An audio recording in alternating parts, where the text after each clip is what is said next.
Next ಶಿವಮೊಗ್ಗದ ಭಾಗಕ್ಕೆ ಹೋಗೋಣ. ಮಲೆನಾಡು ಶಿವಮೊಗ್ಗದಲ್ಲೂ ಕೂಡ ಅಷ್ಟೇ ವರುಣನ ರೌದ್ರಾವತಾರ ಸಿಕ್ಕಾಪಟ್ಟೆ ಜೋರಾಗಿದೆ.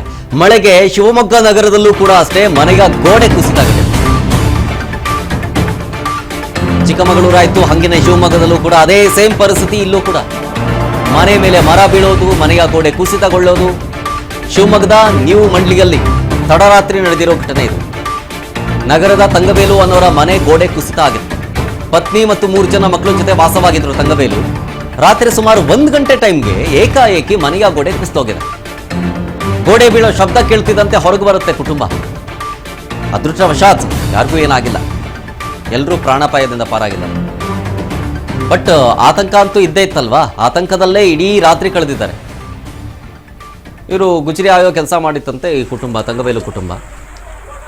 ಒಂದು ಹಂಗೋ ಹಿಂಗೋ ಸಣ್ಣ ಮನೇಲೇನೋ ವಾಸ ಮಾಡ್ಕೊಂಡಿದ್ರು ಇರೋ ಜಾಗದಲ್ಲೇ ನೆಮ್ಮದಿಯಾಗಿ. ಆದರೆ ಈ ಮಳೆ ಅದಕ್ಕೂ ಅಡ್ಡಿ ಮಾಡಿಬಿಡ್ತು. ನೋಡಿ ಅಲ್ಲಿ ಆ ಗೋಡೆ ಕುಸಿತ ಆಗಿರೋದು.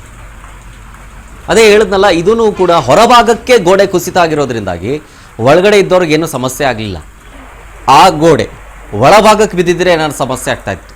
ಹೊರಭಾಗದಲ್ಲಿ ಬಿದ್ದಿದ್ರಿಂದ ಯಾರಿಗೂ ಏನು ಸಮಸ್ಯೆ ಆಗಿಲ್ಲ. ತಂಗಬೇಲು ಕುಟುಂಬ ಈಗ ಪ್ರಾಣಾಪಾಯದಿಂದ ಪಾರಾಗಿದೆ.